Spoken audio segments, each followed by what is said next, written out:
이렇게 코스톨라니 역시도 마찬가지 이런 식으로 표현을 합니다. 자, 상승하는 주식 파는 거 어렵지 않다. 쉽다. 하지만 주가가 떨어졌을 때 혹은 최저가로 하락했을 때 주식에 관심을 갖도록 유인하는 것은 어렵다. 여러분 투자 잘하고 있으시죠? 자, 투자 열심히 하셔야 됩니다. 부자 되기 위해서 투자 필수입니다. 자, 투자 여러 가지 그 항목들이 있는데, 자, 오늘 말씀드리고자 하는 항목, 부동산 투자 전문가이지만, 자, 주식에 관련된 그 얘기 전달 드리고자 합니다. 자, 저 같은 경우도 주식 책 한 100권 이상을 읽었습니다. 자, 예전에도 말씀드린 적이 있죠. 자, 주식 투자 절대 안 하는 것이 아니라 나중에는 이 부동산으로 일정 수준 제가 만족할 만한 그 수익 얻고 난 다음에 현금 자산 많은 상태에서 투자할 거다. 자, 그렇기 때문에 공부 반드시 해야 된다라고 말씀드렸었어요. 왜 그러냐면, 자, 주식 같은 경우는 자기 돈으로 해야 되기 때문이죠. 최소 3년 이상 묻어둬야 된다. 라고 생각하기 때문입니다. 주식 전문가들은 하나같이 3년이라는 최소 기간을 설정해 놔요. 3년 정도 묻어뒀을 때는 충분하게 이익 볼 수 있다라고 얘기하시죠. 자, 그런데 주식 여러분도 잘 아시죠? 하루에도 등락폭이 굉장히 커요. 상한가 같은 경우는 30, 하한가 30, 폭만 한다고 하더라도 60%나 됩니다. 자, 그런 것만큼 굉장히 위험하다라고 생각하시는 분들도 있으시고 도박이다라고 표현하시는 분들도 있으시죠. 자, 그런데 이런 오르락내리락하는 정도 같은 경우는 특히 위기상황일 때 굉장히 그 폭들이 크죠. 자, 코로나 사태 연일, 자, 이 전 세계 팬데믹 그런 상황이다 보니까 그 폭 같은 경우는 굉장히 널뛰기를 합니다. 자, 미국 같은 경우도 다우지수 역사상 이렇게 폭락하는 케이스도 있었고, 자, 다시 그렇게 반등하는 케이스도 있고, 자, 경기 부양책, 트럼프가 1,000조 원의 그 경기 부양책 발표하고 난 다음에 다시 폭등하더라고요. 6% 이상 폭등했던 그 기록을 가지고 있죠. 그 정도로 이 위기 상황일 때 그 낙폭이 굉장히 크다라는 것이죠. 저 역시도 마찬가지였습니다. 2017년 여러분 기억하시나요? 자, 그 당시 미국이랑 북한 전쟁할 뻔했어요. 사실 장거리 로켓, 탄도미사일 굉장히 실험 많이 했었죠. 2016년 그 4차 핵실험 이후 같은 경우는 계속적으로 이런 탄도미사일, 장거리 로켓포 막 계속 발사했단 말이죠. 이런 전쟁 도발 위험 굉장히 높아졌던 때가 2016년부터 17년까지였습니다. 자, 저 같은 경우도 그 전쟁 도발일 때 폭락하는 그 장애, 주식책도 100권 이상 읽다 보니까, 자, 이런 재무제표 분석을 하고, 자, 가치 평가를 해서, 자, 우리나라 코스피에 해당되는 전체에 해당되는 주식 분석을 하고 난 다음에 들어갔었던 적이 있었어요. 자, 그래서 한 2개월 만에 한 15% 이상 먹고 빠졌던 그런 케이스가 있는데, 자, 이런 위기상황일 때, 자, 투자 타이밍을 잡아갔었던 그런 경험이 있죠. 자, 그런데 사실 우리는 위기 상황일 때, 자, 이런 불안정한 그런 상황이잖아요. 자, 그러다 보니까 이 공포에 휩싸인다라는 것이죠. 왜냐하면 앞이 보이지 않기 때문에, 미래를 예측하지 못하기 때문에. 근데 미래를 예측하는 방법 사실 있긴 있죠. 자, 어떻게 예측해야 될까요? 자, 기록을 봐야 됩니다. 과거의 기록. 과거에도 수많은 위기상들로, 자, 주식 시장들이 요동쳤던 그런 기록들이 남아 있기 때문이죠. 그 기록은 어디에 남아 있을까? 책에 있습니다. 책. 그래서 책을 읽어야지 과거 사례를 바탕으로 앞으로의 미래상을 일정 수준 승률 높게끔 그렇게 예측할 수 있다라는 것이죠. 자, 그래서 오늘 주식 어떤 타이밍 때 들어가야 되는지에 대해서 자, 몇 권의 책 소개해 드리도록 할게요. 자, 첫 번째 책입니다. 자, 피터 린치의 벌기 위해서 배우기라는 책이죠. 우리는 1987년 대폭락과 1981년부터 1982년의 작은 폭락, 1973년부터 1974년의 큰 폭락을 겪었다. 결국 항상 그랬던 것처럼 주가는 떨어졌다. 그러나 긍정적인 면에서 보면 그때가 주식을 싸게 살 수 있는 유일한 기회이다. 폭락의 주요한 문제는 주가가 회복되는데 얼마나 오래 걸린 것이냐는 것이다. 자, 얼마나 오래 걸릴 것이냐라는 게 굉장히 중요하다라고 얘기하고 있죠. 자, 투자 타이밍 언제 잡는다라고 말씀하고 있나요?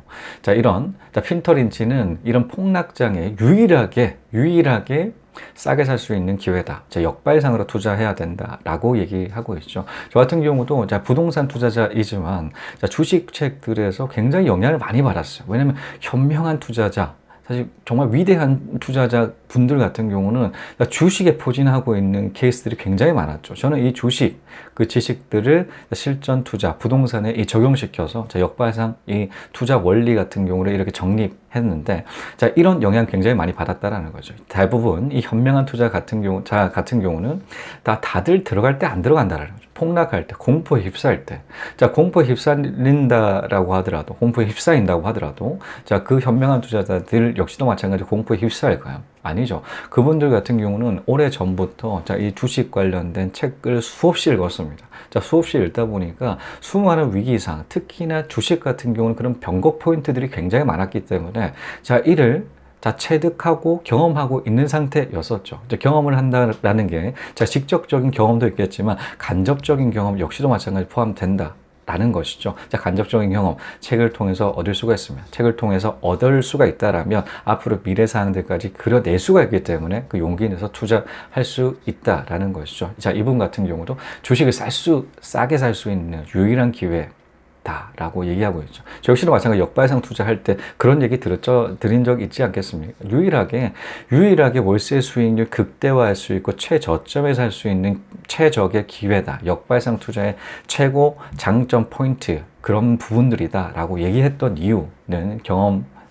자, 이런 간접 경험을 바탕으로 직접 경험을 했기 때문이다라고 생각합니다. 두 번째 책이죠. 한국에서 달콤한 부자 되기입니다.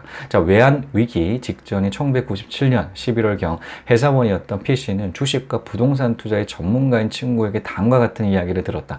태국과 인도네시아 등 동남아 국가의 금융위기가 아무래도 우리나라에도 영향을 미칠 것 같다. 만약 우리나라의 금융위기가 닥친다면 원화 가치와 주식, 부동산 시장은 동반 폭락할 거야. 그러니 혹시 주식을 하고 있다면 모두 팔아. 현금을 확보해.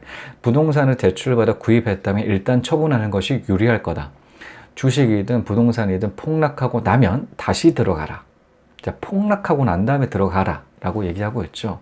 자, 역발상입니다. 자, 역발상. 사실 이렇게 투자를 해야지 수익률이 기가 막히게 좋습니다. 기가 막히게 좋아요. 그러니까 상승하고 있었던 상태에서 폭락하는 거예요.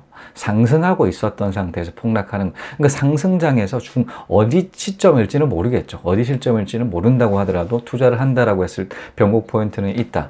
서울 집값이 정확하게 이와 같죠. 자, 강남 집값 4주째, 자, 6주째인가요?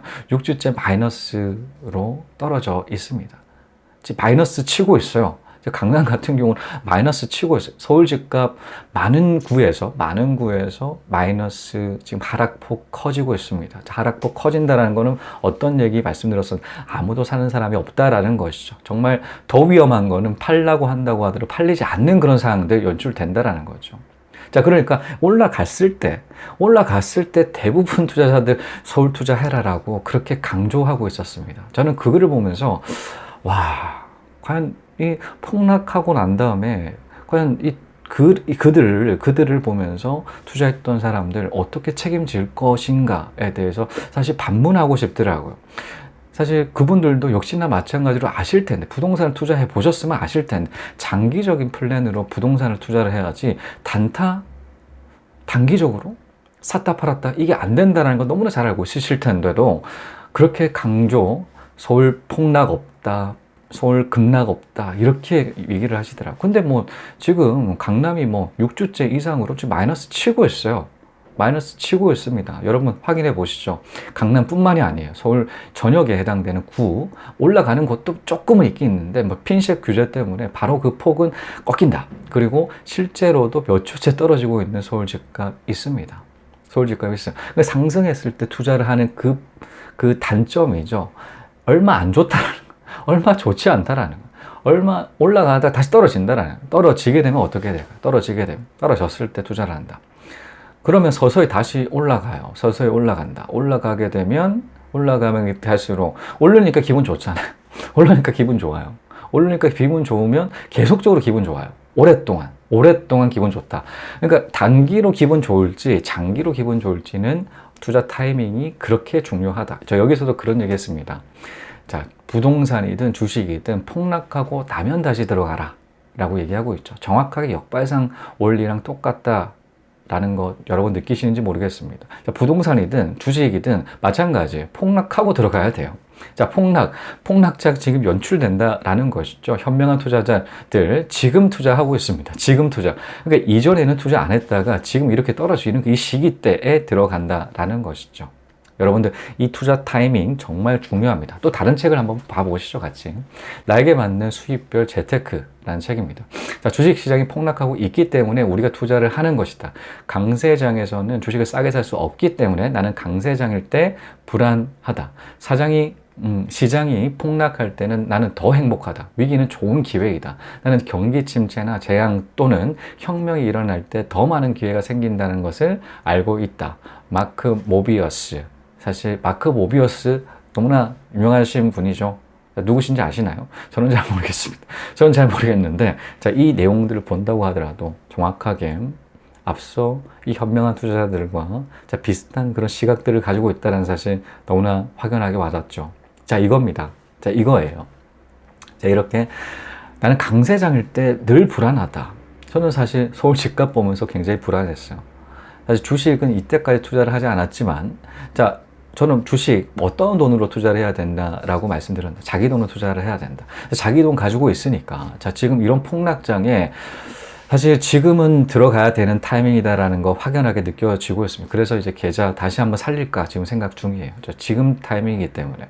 지금 들어 놓는다라면 광량이 최초 2013년 말부터 그렇게 들어갔거든요. 그때는 막 떨어지고 있었던, 낙폭이 그렇게 크게 떨어지는 건 아니었는데 떨어졌던 게 조금 더 떨어지고 있던 그 시기에 들어갔었어요. 들어가다 보니까 2014년 조금씩 오르고 2015년 조금씩 오르고 계속적으로 오르니까 기분은 조금씩 좋죠. 조금씩 좋은데 2019년 폭발적으로, 18년 말부터 폭발적으로 오르고 더 좋죠.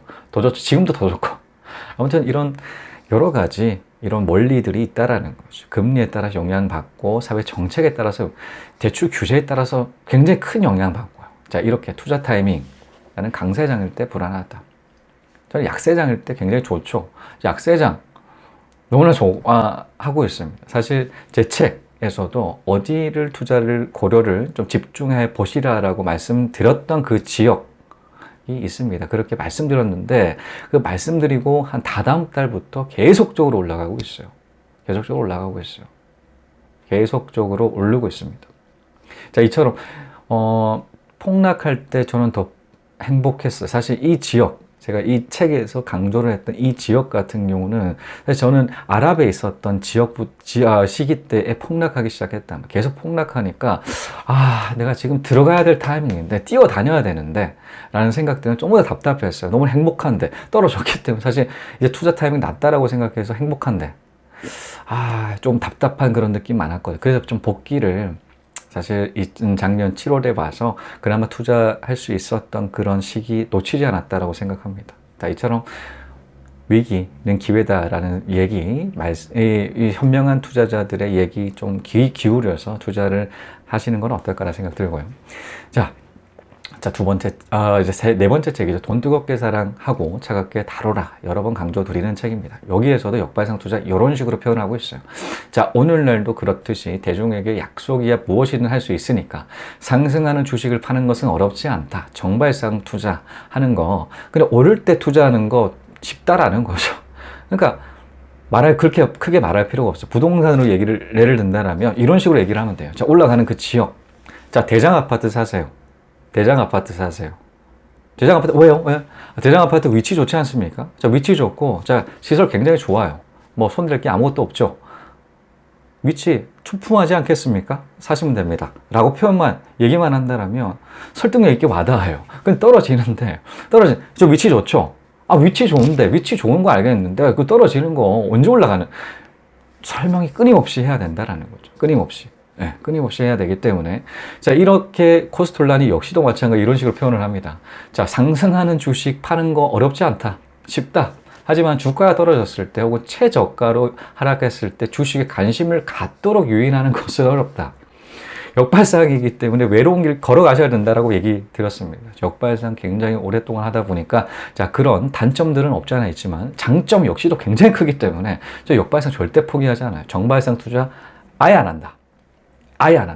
올라가는 투자 절대 하지 않는다. 저는 제 신념입니다. 실제로 올라가는 투자 해봤었어요. 해봤는데 역전세 바로 맞았습니다. 몇 채밖에 안 됐기 때문에 그런 시행착오 거치다 보니까 이제 체득하죠. 체득하죠.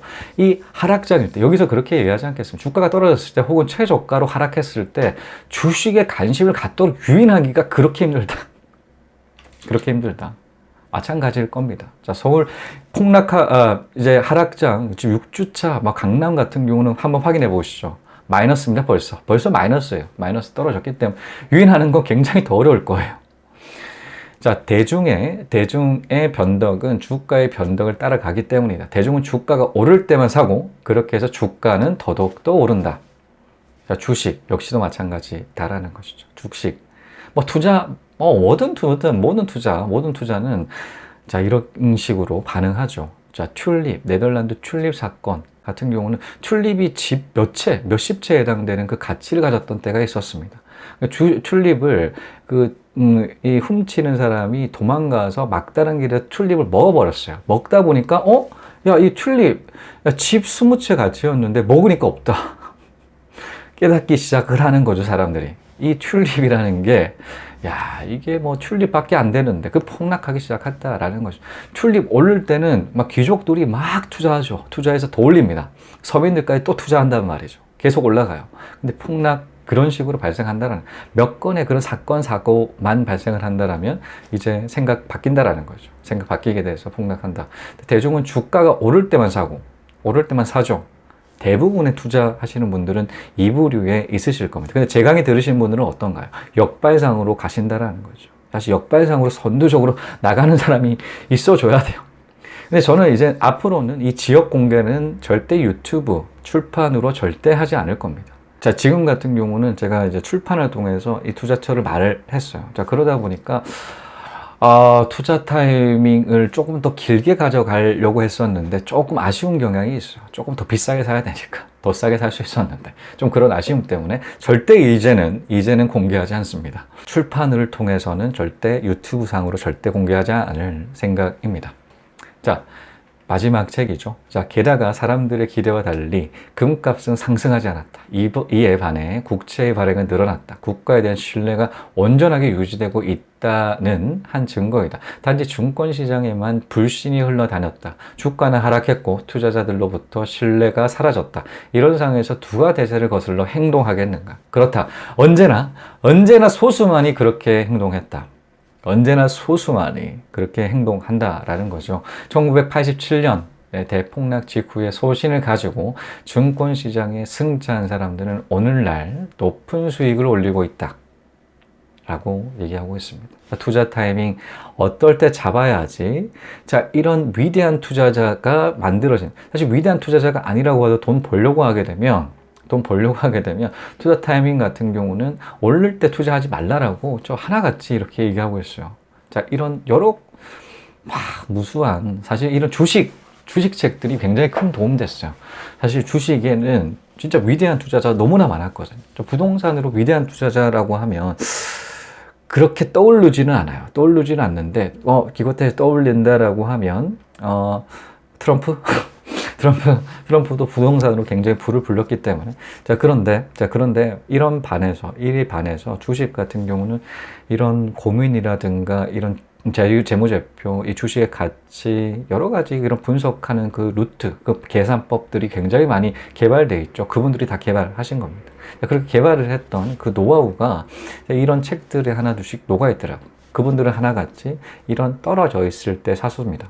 떨어져 있을 때. 자, 지금 주식 어떤가요? 떨어져 있죠. 자, 이때 특히나 이 현명한 투자자들을 이제 이런 폭락장에서 쇼핑하죠. 어떤 주식 쇼핑하나요? 자, 우량주 위주로 쇼핑하고 있습니다. 우량주 위주.